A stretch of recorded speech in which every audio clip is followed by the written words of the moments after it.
di anjuang uko jojangko kota lampau. Assalamualaikum warahmatullahi wabarakatuh.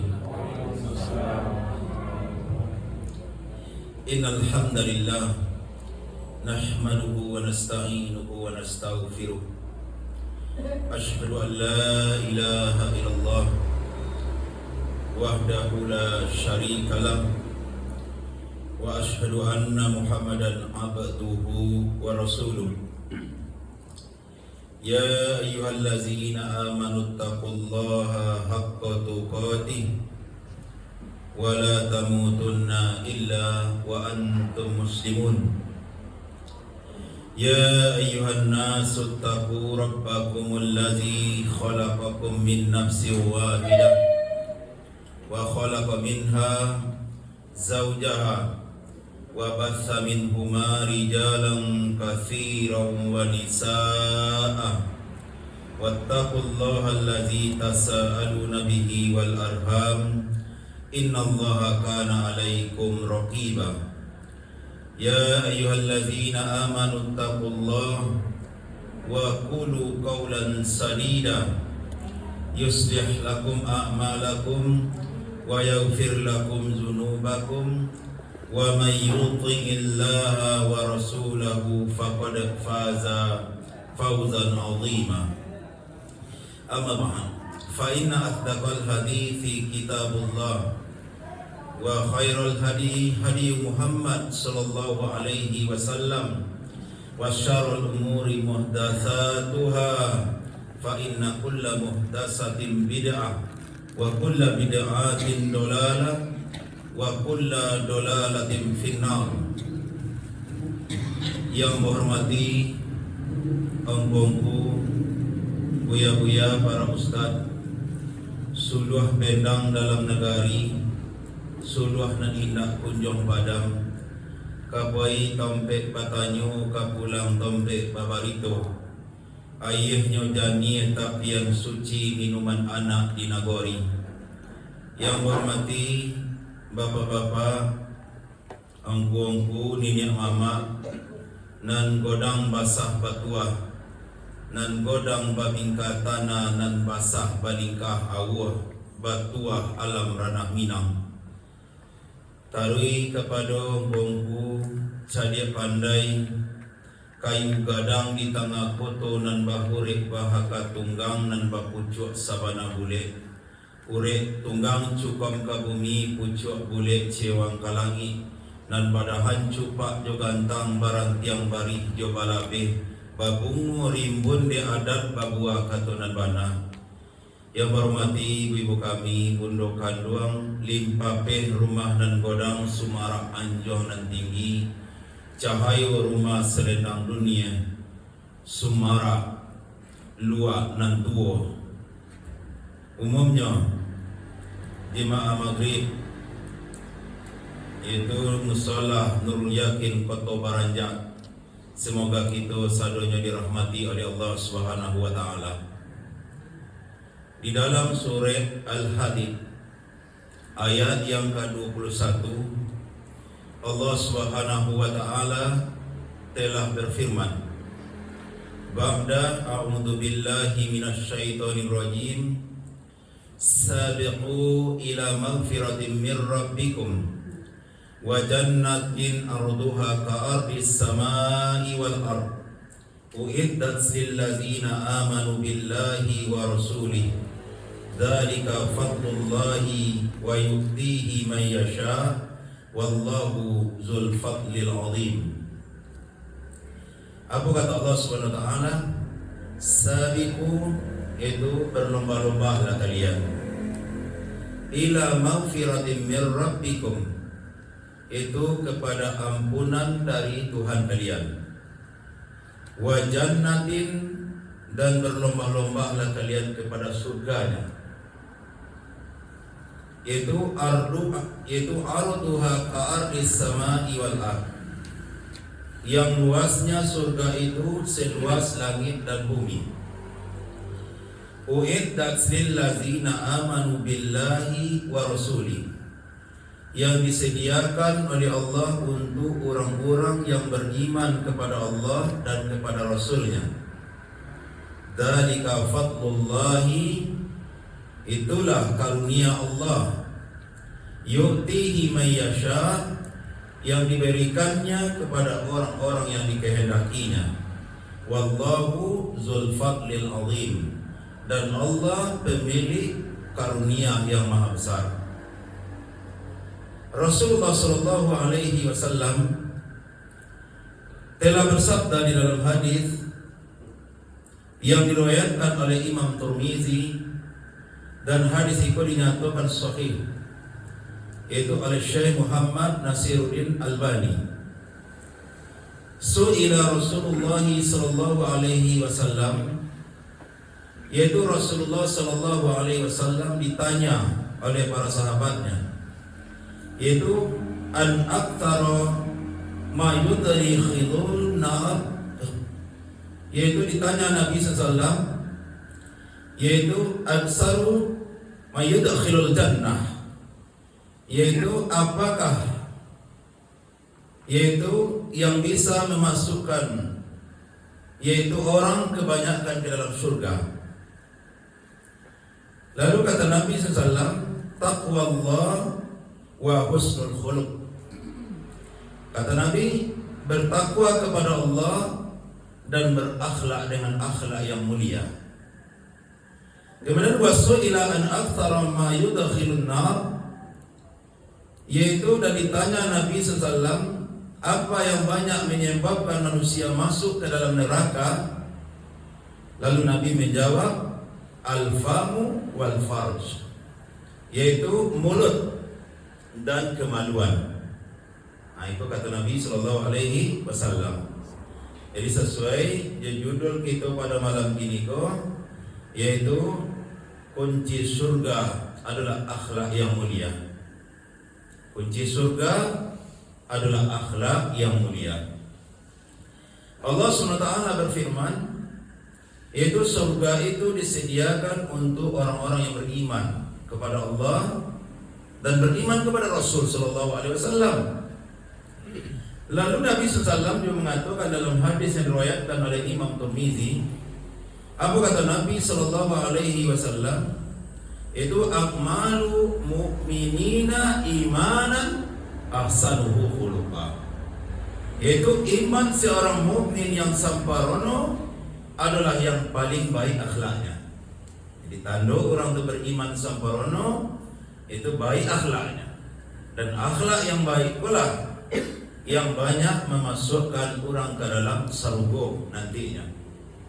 Ikutnya Bapak dan Ibu hamba Allah yang berbahagia, jadi akhlak itu adalah sesuatu yang sangat utama di dalam Islam.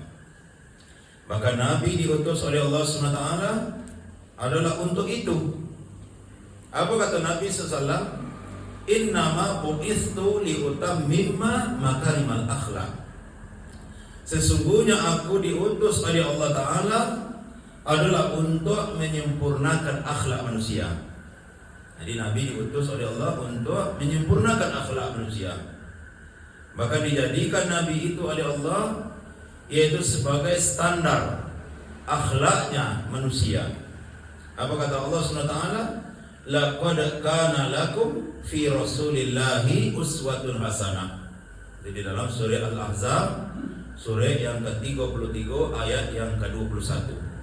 Sungguh telah ada bagi kalian pada diri Rasul itu suri tauladan yang baik, itu akhlak yang baik telah ada pada diri Rasul sallallahu alaihi wasallam. Bahkan Rasul dipuji oleh Allah karena akhlaknya yang mulia. Dalam surah Al-Qalam Allah katakan, wa innaka la'alla khuluqin azim. Sungguh engkau wahai Muhammad yaitu benar-benar berbudi pekerti yang luhur. Nah, itu Nabi sallallahu alaihi wasallam. Lalu apa definisi akhlak secara Islam? Itu secara Islam yaitu akhlak itu yaitu tata cara, yaitu pergaulan hamba itu terhadap Allah Subhanahu wa taala dan para manusia yang lainnya. Itu tata cara pergaulan hamba yaitu terhadap Allah dan terhadap manusia yang lainnya. Itulah akhlak. Jadi akhlak dan pertama itu yo akhlak kepada Allah Subhanahu wa taala. Tidak akhlak ke yang lain dulu, tetapi kepada Allah Subhanahu wa taala. Itu hendaklah seorang hamba itu ia betul-betul mentauhidkan Allah Subhanahu wa taala. Nah, sebab amalan yang paling godang nilainya di sisi Allah adalah tauhid. Tauhid. Bahkan kita diciptakan oleh Allah untuk itu. Allah Subhanahu wa taala katakan dalam surah Az-Zariyat ayat yang ke-56, Allah katakan, "Wa ma khalaqtul jinna wal insa illa liya'buduni." Tidaklah aku ciptakan jin dan manusia melainkan untuk mereka menyembah kepadaku. Wa'buduni kata para ulama adalah yuwahiduni, yaitu agar mereka mentauhidkan aku. Akulah amalan yang paling tinggi, yaitu mentauhidkan Allah Subhanahu wa taala. Dan tauhid itu telah dipahami oleh para sahabat, karena para sahabatlah tahu yaitu tauhid itu beribadah kepada Allah, mengesahkan Allah dalam segala penciptaan, dalam nama-nama dan sifat-sifat Allah. Tetapi karena semakin jauhnya zaman dari zaman para sahabat, maka orang-orang tak jalin dia itu. Sehingga para ulama yaitu mendudukkan posisi tauhid itu cicit. Ada orang sebagian ini lain meyakini Allah Ta'ala, tetapi ini dalam beribadah menyembah kepada selain Allah.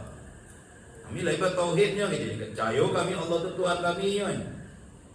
Tetapi di dalam masalah ibadah itu mereka berbuat syirik kepada Allah SWT. Nah, kalau orang jahiliyah dahulu pada itu juga. Allah katakan di dalam surah Yunus, itu surah yang ke-10 itu ayat yang ke-31 itu, orang-orang jahiliyah itu meyakini Allah yang menciptakan rezeki mereka. Apa kata Allah SWT tentang orang-orang jahiliyah itu? Qul, katakanlah ya Muhammad, katakanlah, may yarzuqukum minas sama, siapa yang memberikan rezeki dari langit, wal ardi, dan dari bumi, amma yamlikus sam'a, siapa yang memberi pendengaran, wal absar, dan penglihatan, wa may yukhrijul hayya minal mayyit, siapa yang mengeluarkan yang hidup dari yang mati, wa yukhrijul mayyita minal hayy, siapa yang mengeluarkan yang mati dari yang hidup, wa may yudabbirul amr, siapa yang mengatur segala urusan, fasayaquluna Allah, mereka akan menjawab Allah. Jadi orang jahiliyah yang diparangi oleh Nabi itu meyakini Allah itulah yang menciptakan mereka. Tetapi pada diperangi oleh Nabi, dimakan naiknya mereka itu, yaitu tidak mentauhidkan Allah dalam beribadah kepada Allah SWT. Tiga kanainya. Mereka yakin Allah yang menciptakan rezeki mereka.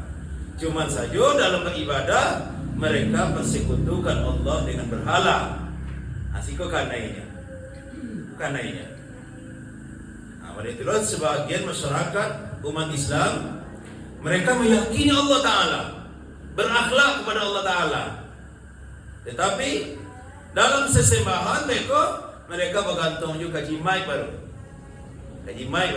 Ada malam petang itu ditelepon awak dari seseorang, itu bapak-bapak, itu oknum, itu polisi, itu anggota kepolisian, itu kecilnya orang gayanya kini sedang kritis di rumah sakit, kecilnya susah, kecilnya ayahnya. Kemudian pulanglah bapak aku ke rumahnya, kecilnya polisi pulang ke rumahnya. Kemudian nyodapetlah dompet ayahnya. Ternyata di dalam dompet ayahnya itu banyak jimat kecilnya. Jadi naragunya baca roh jimat itu dipangan, dianjurin kah, dikubuan kah, atau dipangan. Itu yang telepon awak ketika itu malam batang. Nah, jadi itu kecil awak dipanggang, jimat itu ya dibakar. Itu caranya ditunjuk oleh para ulama, jimat itu dibakar, dianjuan. Kalau batu tentu bisa dianjuannya. Kalau yang berkomanang itu bisa dibakar itu. Bakar itu. Maka dibakarlah dia apa?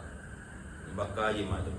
Sesudah itu apanya di rumah sakit itu, sentaknya apanya, impulsnya kecilnya. Teleponnya di amanya. Di pucuknya impulsnya. Kecilnya je.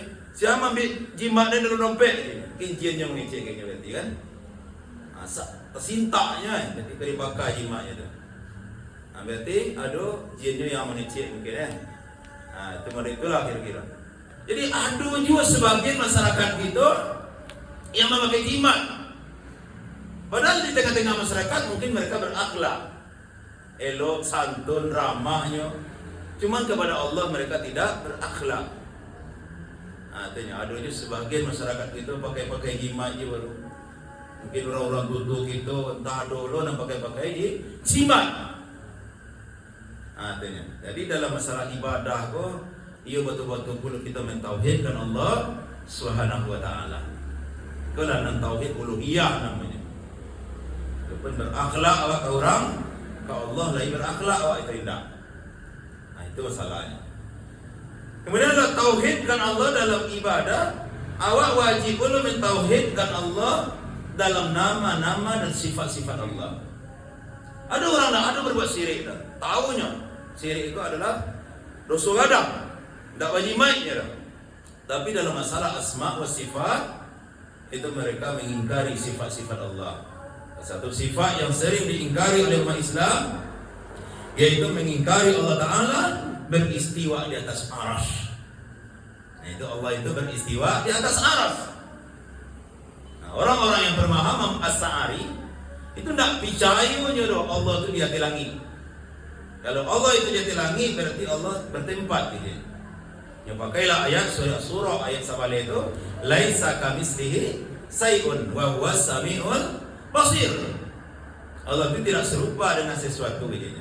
Kalau Allah itu di atas matampe itu mah, itu serupa dengan makhluk gitu. Padahal tidak tahu jong ayatnya. Wa huwas samiul basir. Dan Allah itu mendengar lagi maha melihat. Kan makhluk melihat tu tuan. Kan makhluk mendengar tu tuan. Nah, jadi ujung ayatnya wa huwas samiul basir. Allah itu mendengar juga melihat. Makhluk juga mendengar. Makhluk juga melihat. Tetapi bagaimana? Itulah laisa kamitslihi syai'un itu. Penglihatan Allah tidak sama dengan penglihatan makhluk. Pendengaran Allah tidak sama dengan pendengaran makhluk. Tingginya Allah di aras tidak sama dengan makhluk. Allah tidak bergantung dengan aras. Allah tidak bergantung dengan aras. Kan kata Imam Malik, al-istiwa'u maklum. Istiwa Allah itu sudah jelas. Wal kaifu ghairu ma'kul. Kaifiatnya tidak bisa kita pikirkan. Wal imanu bihi wajib. Mengimaninya wajib. Wassu'alu anhu bid'ah. Bertanya tentang bagaimana Allah di atas itu, di aras itu, ini pertanyaan yang bid'ah. Nah, cukup awak yakini Allah itu beristiwa di atas aras. Kemudian wa ilmuhu fi kulli makan. Ilmunya Allah Ta'ala meliputi seluruh tempat. Itulah Allah itu maha melihat. Allah itu maha mendengar, mengetahui. Tetapi Allah itu tinggi di atas aras. Wajib awak imani itu. Nah, itulah akhlak awak kepada Allah SWT. Itu akhlak awak. Kemudian awak berakhlak kepada Allah SWT, itu wajib awak menyembah Allah dalam seluruh yaitu syariat yang disyariatkan oleh Allah kepada kita. Solat tolong dijaga. Kadang-kadang orang lain elok akhlaknya, elok lakunya. Nah, tetapi dia tak solat. Ada dalam tanya jawab buku Buya Hamka itu, tanya orang ke Buya Hamka, wahai Buya, ada orang akhlaknya elok mana, cuma dia tak solat. Ada orang taat solat, tapi dia tetangga jahit. Apa tu? Dia tetangga jahit. Masuk ayam orang ke perkarangan rumahnya, diampuknya ayam orang tu. Dia taat solat. Ada tak solat, tapi elok je tetangga. Mah yang lebih utama orang dan dua kan. Cikgu Yamka, yaitu andaikan yang elok je tetangga tadi kok solat lahnya, bertambah elok je itu kan. Andaikan yang solat tadi ya, kau tak solat lah juga, tambah jahit je kan. Terang di solat tu ada itu, boleh kau tak solat. Yang tadi kok solatnya tambah elok je kan. Nah, jadi begitu. Jadi akhlak awak yang pertama ya kepada Allah SWT. Ya solat awak atau akhlak awak kepada Allah SWT. Kemudian setelah itu berakhlak kepada Rasul SAW. Wa akhlak awak kepada Rasul yang pertama tasdiquhu fima akhbar. Kita gunakan apa-apa yang dikabarkan di Nabi sallallahu. Bisa awak tolak dah. Ya kawan. Azab kubur kecil Rasul. Yo wajib wa iman itu. Apa saja yang dikabarkan di Rasul kat kita wajib wa terima. Tak bisa awak tolak juga kalau ada. Itu tasdiquhu fima akhbar. Kemudian ta'atuhu fima amar. Awak taati apa-apa yang diperintahkan oleh Rasul sallallahu alaihi wasallam. Kemudian wajib tinabu yaitu anhu yaitu wazajar, yaitu kita jauhi apa yang dilarang oleh Rasul dan apa-apa yang diperingatkan oleh Rasul kepada kita. Itu akhlak awak kepada Rasul sallallahu alaihi wasallam. Terimalah yaitu hadis-hadis yang sahih dari Nabi sallallahu alaihi wasallam yang telah diteliti kesahihannya oleh ulama-ulama hadis. Sebab hadis itu ada sanadnya. Kata Imam Ibnu Sirin, al-isnadu minad din, walaula al-isnadu laqala man syaa ma syaa. Sanad itu bahagian dari agama kita. Kalau tidak adalah sanad hadis, tentulah orang akan berkata sekehendak hatinya saja. Itu hadis, padahal hadis kan. Nah, setelah hadis-hadis itu diteliti kesahihannya oleh para ulama hadis, maka kita wajib menerima. Itu adalah hadis Nabi sallallahu alaihi wasallam. Amalkanlah sunnah-sunnah Nabi itu. Amalkanlah. Seketik apapun sunnah Nabi menurut awak itu tak ketik itu dah. Godang pahalanya untuk awak. Seketik apa larangan Nabi untuk awak itu tak ketik itu dah. Godang bahayanya untuk awak tu. Apa yang diperingatkan oleh Nabi berarti bahaya ke awak. Apa yang diperintahkan oleh Nabi berarti untung ke awak tu. Nah, jangan awak tolak satu pun hadis-hadis Nabi sallallahu alaihi wasallam. Itu akhlak awak tu. Wa ibadai Allah dengan syariat beliau. Tidaklah kita beribadah kecuali hanya kepada Allah. Tidaklah beribadah kepada Allah kecuali dengan syariat Rasulullah sallallahu alaihi wasallam. Itu akhlak awak kepada Rasul sallallahu alaihi wasallam. Nah, jadi akhlak-akhlak kolah yang banyak menyebabkan orang masuk surga. Itu kata Nabi sallallahu alaihi wasallam. Bahkan akhlak itu kata Nabi sallallahu alaihi wasallam dalam hadis yang diriwayatkan oleh Imam Abu Dawud, innal mu'mina la yudriku bi husni khuluqi darajatis shaim wal qaim. Kata Nabi sallallahu, sesungguhnya seorang mukmin yaitu lebih tinggi derajatnya dengan akhlaknya, yaitu daripada orang yang berpuasa sunnah dan mendirikan sholat sunnah di malam hari. Jadi akhlak mulia aku lebih tinggi lah, baru itu nilainya lah daripada sholat sunnah dan daripada sholat dari puasa sunnah. Nah, itu kepada ibu hamba Allah yang berbahagia. Itulah beruntungnya akhlak itu kepada ibu hamba Allah yang berbahagia.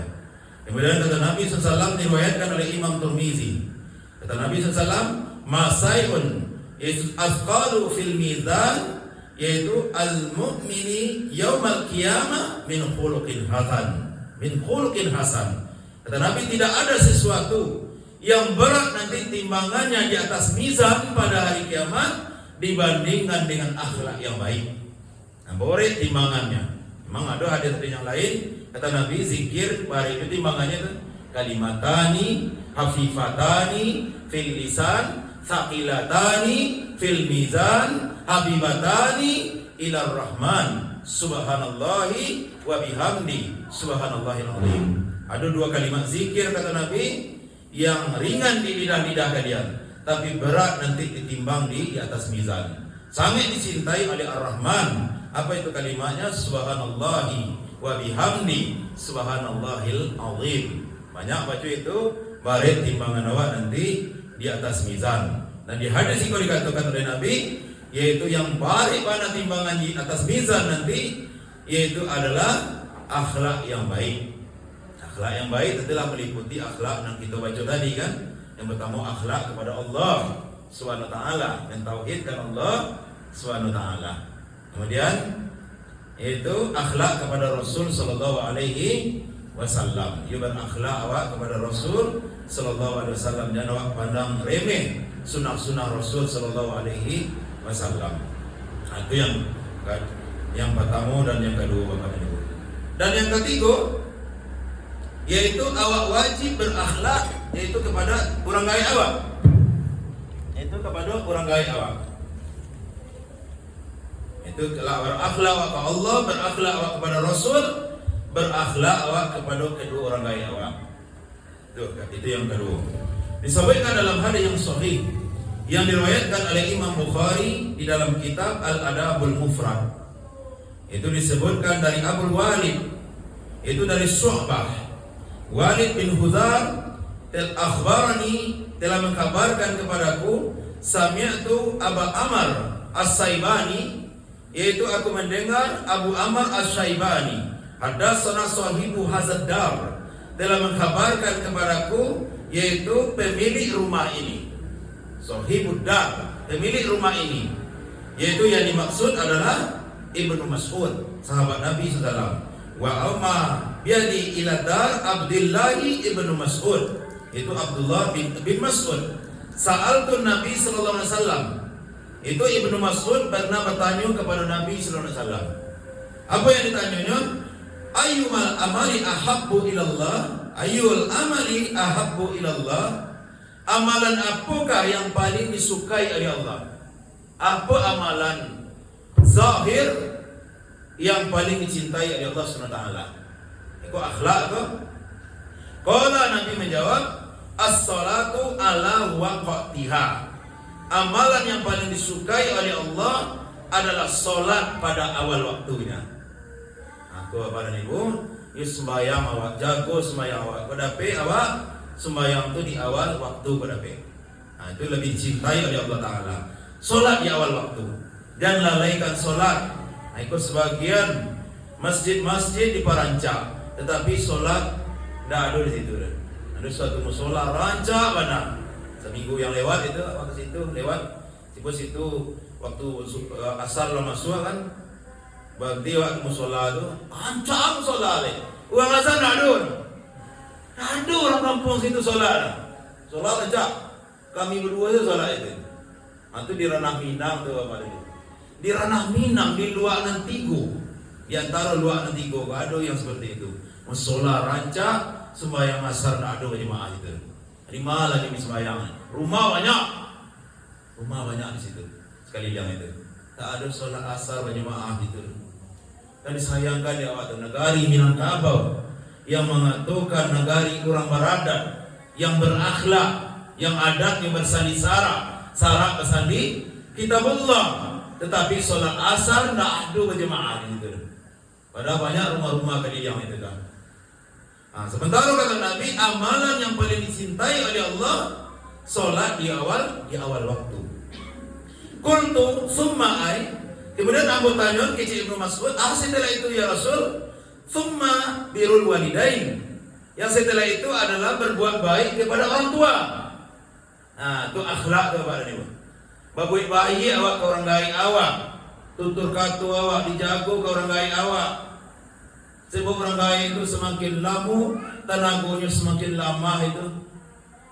Awak masih takut-takut, hendaklah awak babuit baik ke orang gaya awak. Pada itulah dahulu sahabat Nabi SAW, para sahabat seluruhnya.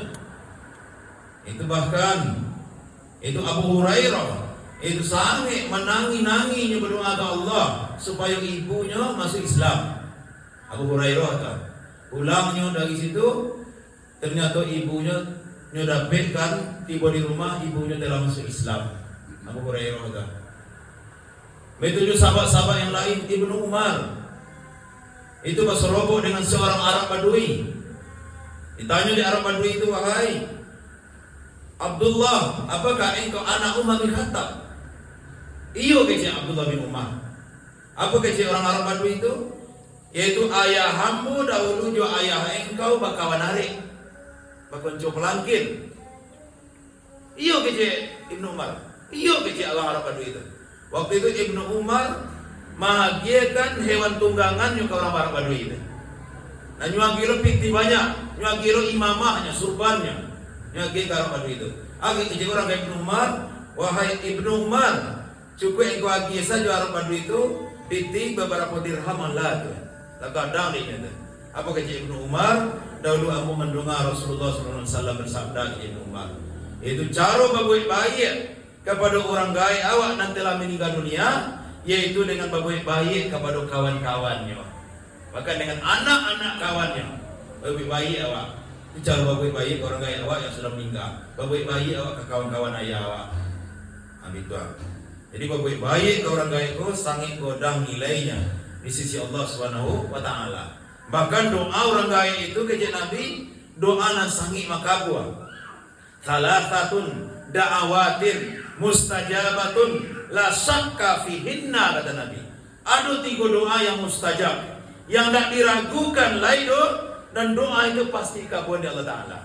Yang pertama da'watul mazlum, doa orang yang terzalimi, itu makabul. Yang kedua da'watul musafir, doa orang dalam perjalanan. Yang ketiga da'watu walidi ala waladi, doa orang tua terhadap anaknya. Makabul itu Bapak dan Ibu. Allah yang berbahagia. Makabul itu. Itu dalam kisah Juraid disabuin tuh. Ada seseorang laki-laki di zaman Bani Israel yang rajin beribadah. Itu di Sauma'ah, di tempat ibadahnya. Datang ibunya waktu itu main bau-baunya. Ya Juraid. Waktu itu Juraid sedang sholat. Apa kajiannya dalam hatinya? Ummi wa salati. Apakah ibuku aku jawab panggilannya atau sholat apa lanjutin? Fakhtaros sholatah, nyelanjutin sholatnya. Waktu itu ibunya pulang. Hari kedua datang ibu dia, main bau lagi.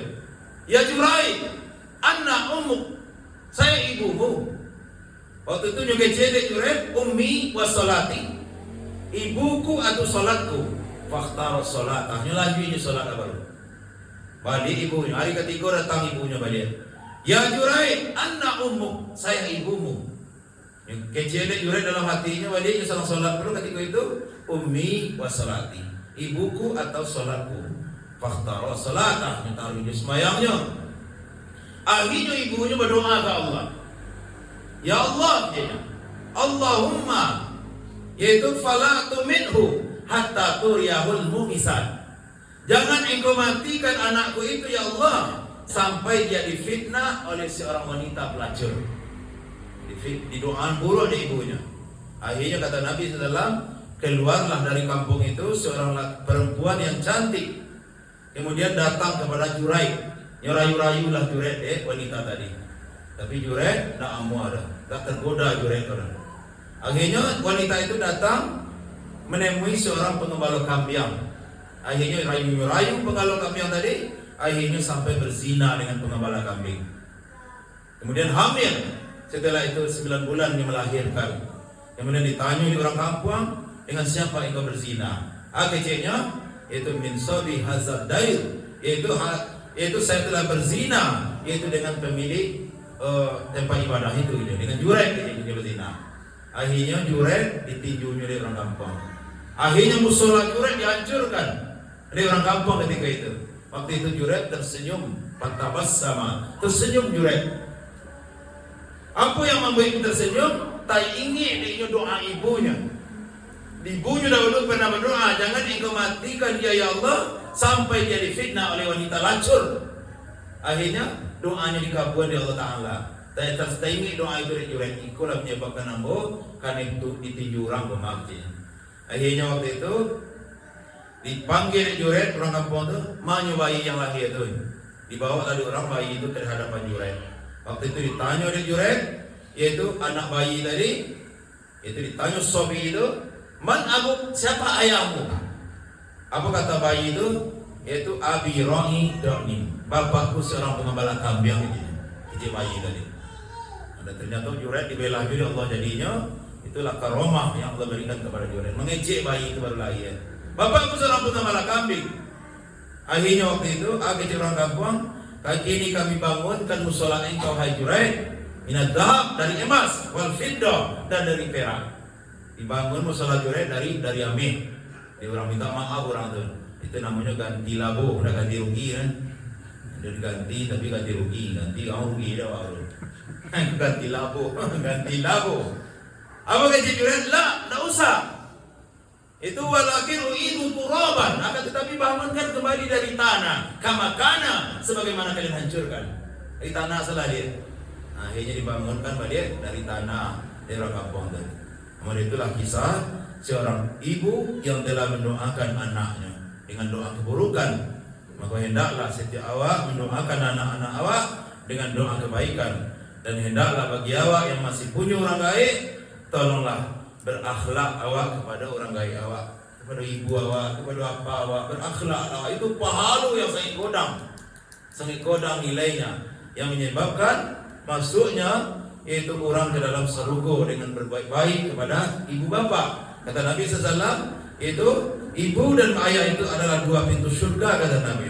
Kalau seandainya salah seorang telah wafat, masih terbuka satu lagi pintu surga bagimu, masih terbuka. Itulah dahulu para ulama itu yang berbakti kepada orang tuanya. Itu seperti di zaman at-tabi'un tabi'in, itu ada seorang ulama Roja bin Haywa sangat berbakti ke orang gaibnya. Ayahnya tidak pernah memaliarunya dari ketel, karena ayahnya pergi berjihad. Barunya baru 3 bulan tiba panggilan jihad. Ayahnya Haywa pergi berjihad. Lama itu. Lama orang-orang dulu parang itu kan lama itu. Lah pulang dari berjihad, nak tentu kabar apa hidup apa indah, tapi alhamdulillah beliau Haywa masih hidup. Tiba di kampung, carilah rumahnya, kiranya istrinya masih hidup pula. Assalamualaikum dan istrinya tentu lain. Tak ingat dia kan. Ada 20 tahun pai barang. Kemudian ditanya anaknya, mana anak awak? Yaitu anak sedang di masjid. Itu kecil istrinya. Baiklah ke masjid, orang sedang taklim, sedang pengajian, ulama-ulama sedang belajar dengan seorang syekh di depan. Itu yang duduk waktu itu para ulama. Ditanya di tengah orang ramai itu, yaitu aina roja? Mana roja di situ? Di mana para ulama itu? Cek para ulama. Roja itu yang lagi pengajian tuan. Ulama gadang kira anaknya lah, pulangnya anaknya jadi ulama gadang. Itu roja. Setelah pengajian, nyutamuilah roja. Hai roja, ditanya di roja, ikut siapa? Ambo ayah engkau. Ketika engkau kete, ayah berjihad. Kini ayah lah pulang. Langsung yakin rangkul ayahnya. Ayah kecilnya. Abi, nyerangkul ayahnya. Padahal nak dari kete, nak benar berserobok di ayahnya tadi. Lagadang saja berserobok di ayahnya, pagui ayahnya. Begitu para ulama dahulu berbakti kepada orang gaibnya. Bahkan roja itu penasihat khalifah, mufti khalifah Abdul Malik bin Marwan. Kalau ibaratkan zaman kini Syekh bin Baz. Itulah Syekh bin Baz kan penasihat Raja Salman kan. Dah wafat Syekh bin Baz kan. Tahun 2000-nya wafat. Amal itulah waktu itu roja itu. Tetapi pernah waktu sedang menasihati khalifah, datang ibunya main bau dari luar. Roja, tolong lagi makan ayam sebentar. Toga roja, bayinya maki makan ayam. Itu patuhnya kepada ibunya.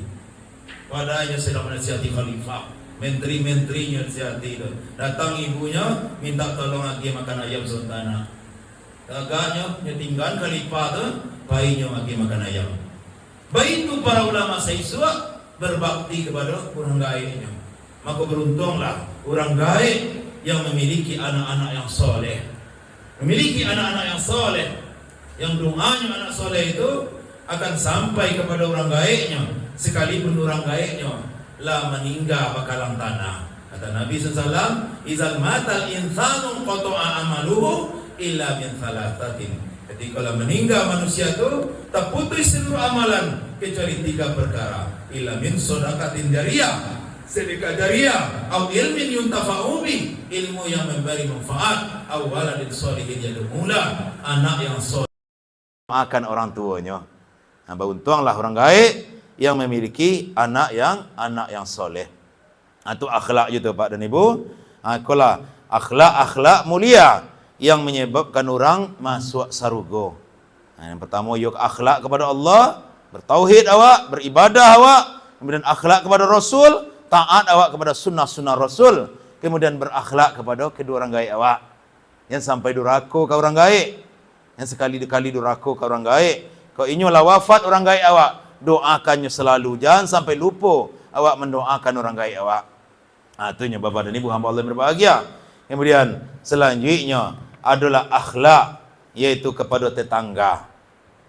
Akhlak kepada tetangga, Iko bisa juga menyebabkan awak itu mudah masuk surga nantinya. Akhlak kepada tetangga bahkan dihubungkan oleh Nabi iko dengan perkara iman. Apa kata Nabi? Mangkana yu'min billahi wal yaumil akhir fal yukrim jarih. Siapa yang beriman kepada Allah dan kepada hari akhir, maka hendaklah dia memuliakan tetangganya. Nah, tetangga aku yo dimuliakan. Ikulah kadang-kadang awak dengan tetangga aku kurang baik. Di anak amula awak sakit hati. Anak ketik-ketik tu kan, tetangga ketik lah anaknya. Cakap anak, awak lah singgung lo je tetangga tu. Tu barik tu pak. Hidup bertetangga ko barik ko. Anak tu kau nyelai lo balik. Dan awak berketik-ketik je tiok berwujud tetangga ko. Anak sonta tu cakap tu nyelai lo lihat ko. Dan awak nak bunyi je tetangga le. Jo apaknya awak lah bercakap. Dan amak sesama muamak lah bercakap. Tak boleh. Tetangga tu wajib dimuliakan. Dihubungkan dengan Nabi dengan perkara iman. Bahkan tetangga aku adalah dusana yang paling dakik. Banyak banal dusana awak, tapi bajauan. Siapa yang pertama tahu tengah malam ketika awak sakit? Tetangga. Tetangga lah tempat minta tolong pertama. Siapa yang tahu awak susah? Tetangga. Tetangga awak lah. Bahkan Imam Ahmad bin Hanbal, yaitu dalam sejarahnya, tetangganya seorang Yahudi tu. Yahudi tetangga Imam Ahmad ko. Bahkan ayah palimbahan Yahudi itu turun ke rumahnya tu. Busuk. Pada suatu hari Yahudi itu bertamu ke rumah Imam Ahmad. Kecil. Yahudi, apa ko yang babaun ko wahai Imam Ahmad? Aduh ayah dari belakang tu. Icali Yahudi, ikut ayah palimbahan ambo ko kecil Yahudi itu. Mana berkecil? Salam ko. Biarlah kecil Imam Ahmad. Akhirnya diperbaiki ayat pelimbahan tu deh, orang Yahudi itu. Akhirnya Yahudi itu dengan akhlaknya Imam Ahmad, Yahudi itu masuk Islam jadinya. Eloklah awak dengan tetangga. Itu adalah akhlak yang mulia itu. Kemudian yang akhlak yang mulia, kata Nabi sallallahu alaihi wasallam, yaitu hendaklah awak berakhlak yaitu kepada tamu awak. Kepada tamu awak. Kepada tetangga awak elok, kemudian elok pula awak kepada tamu awak. Jangan saling awak menyakiti tamu awak. Itu kata Nabi SAW, mangkana yu'min billahi wal yaumil akhir fal yukrim doifah. Siapa yang beriman dia kepada Allah dan kepada hari akhir, maka hendaklah dia memuliakan tamunya. Tamuku berakhlak pula awak. Tak boleh awak sebagai tamu tidak berakhlak dah. Bahkan di dalam kitab adab-adab disebutkan, itu adab-adab Islamiyah, itu seorang tamu yang bertamu ke rumah orang, itu ketika mengetok pintu, tidak boleh awak tagak di muka pintu tu dah. Jadi di samping pintu. Sudah ketok pintu tu, awak tagak ala ke samping. Sebab kalau di muka pintu awak tagak, pintu tersingkuk beko, tentu nampak isi rumah orang langsung awak. Kamar orang bagai mungkin nampak awak kan. Togak awak di samping. Dia ajar di Islam tu mari tu. Togak di samping pintu tu. Mari itu akhlak awak. Kemudian masuk ke rumah orang, bagi seorang tamu, yaitu hendaklah dia ibaratnya kata para ulama seperti seorang yang buta. Tak boleh celik-calik dah. Sumbang calik nama tu. Dalam adat Minang, celik-calik dalam rumah orang tak boleh dah. Bahkan kata Imam Ahmad, sekalipun nampak khomar dalam lemari orang, khomar, tak boleh awak mencela dah. Awak sedang di rumah orang. Itu kecil, itu adab awak sebagai bertamu, tak boleh dah. Itu menyebut keburukan. Sebab keburukan itu tertutup dalam lemari, bukan dalam rumahnya kan. Tak boleh. Oleh itu akhlak awak sebagai orang bertamu. Kemudian akhlak ahli rumah, ahli bait hendaklah memuliakan tamunya. Kok makan tamu, tonang-tonang lelahnya makan sumbang nama dalam adat Minang, sumbang tanyo. Itu tak boleh awak tamu sedang makan awak bertanyo rago bare. Tak boleh tu. Orang bare pasal ni. Tamu sedang makan, tak boleh tu.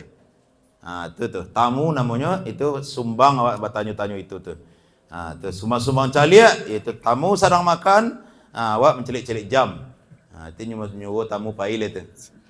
Itu tak boleh sumbang caliak. Zalim awak nama itu. Itu kepada tamu awak.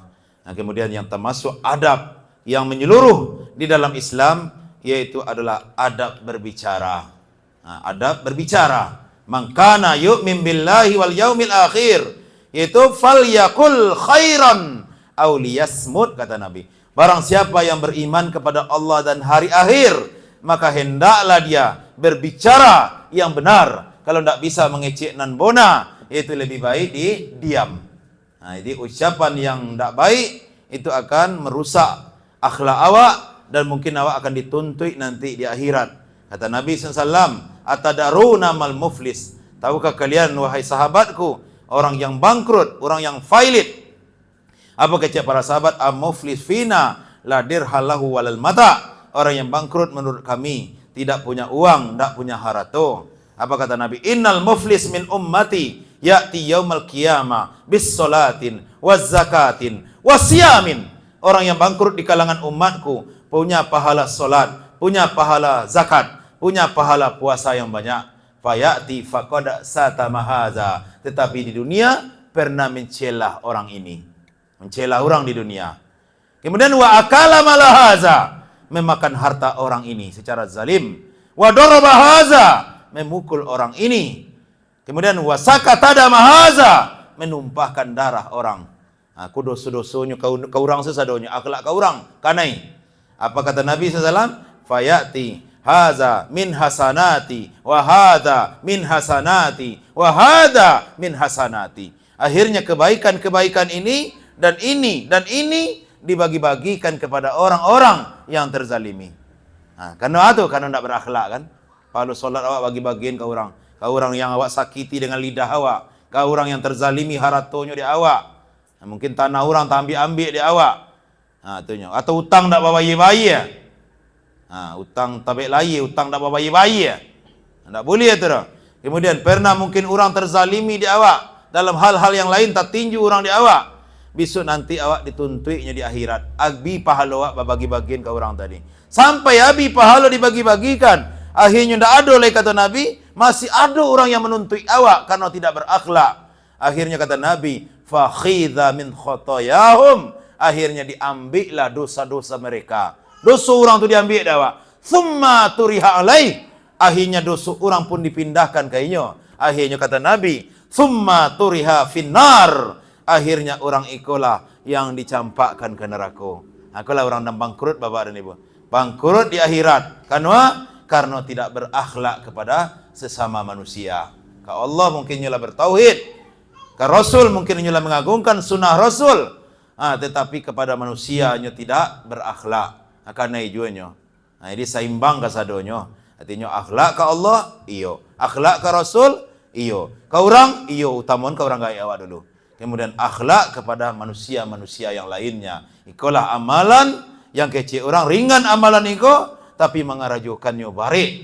Nang kecil orang ketek nilainya, ternyata nilainya sangatlah besar di hadapan Allah Subhanahu wa taala. Itulah yang menyebabkan mudahnya seseorang masuk surga kata Nabi, yaitu takwa Allah wa husnul khuluq, yaitu takwa kepada Allah dan akhlak yang baik.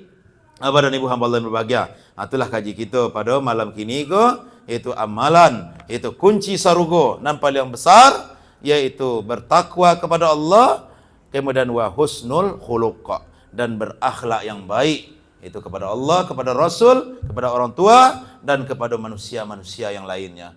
Itulah mudah-mudahan kita orang-orang dalam mengaji sunnah yo akhlak itu kita utamakan banalah. Kalau yang membuatnya rotak dakwah karena kurang akhlak itu je ni. Rotak, awak nak berdakwah mulu rotak kan? Boleh orang tak berdakwah. Boleh orang nak mengaji kan? Kan itu jadi le tu. Orang nak mengaji saya bisa lo rotak. Tak bisa seharusnya dah. Kalau le akhlak diutamakan, insya-Allah awak akan bersatu dengan akhlak. Kalau persatuan itu akan terwujud. Makanya kecik orang tutu babelok babilin-bilin, patungkek batang kaladi. Bantu elok kami ndak ingin, budi baik nan kami cari. Ligundi di sawah harawang, rumput nan indak babungolai. Kalaulah akhlak dapet di urang, hidup nan indak bagunolai. Tagaklah bangso rumah karano sandi, rusak sandi, hancurlah tanggo. Tagaklah bangso karano budi, rusak budi, hancurlah bangso. Bapak dan Ibu hamba Allah berbahagia, itulah kaji kita pada malam kini ko.